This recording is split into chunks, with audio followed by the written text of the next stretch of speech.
திமுக மீண்டும் ஆட்சியை பிடிக்க வேண்டும் என்பதற்காக அரசு அதிகாரிகளே களத்தில் இறக்கிவிட்ட கொடுமை இப்பொழுது அரங்கேற துவங்கி இருக்கிறது. அரசு அதிகாரிகள் அத்தனை பேரும் கோடிகளை குவித்திருக்கிறார்கள். நீங்கள் நேரு துறையில் இருக்கக்கூடிய அதிகாரிகள் மாவட்ட ஆட்சியாளர் பதவி வேண்டாம், கார்ப்பரேஷன் கமிஷனர் பதவி கொடுங்கள். அது மாவட்ட ஆட்சியாளரை விட ஐஏஎஸ் அதிகாரிகளுக்கு கார்ப்பரேஷன் கமிஷனர்கள் பல கோடி கொட்டுகிறது.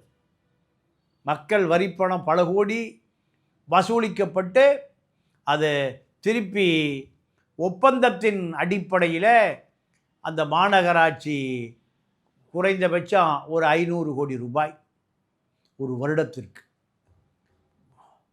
சென்னை, கோவை, திருச்சி, இப்படி மதுரை, திருநெல்வேலி போன்ற மாநகராட்சி கமிஷனர்கள் பல ஆயிரம் கோடியை கொள்ளையடிக்க முடியும் என்று நிரூபித்திருக்கிறார். வேலுமணி காலத்திலும் கொள்ளை, நேரு காலத்திலும் கொள்ளை, கார்த்திகேயன் ஐஏஎஸ் 2 ஆட்சிகளிலும் கொள்ளை.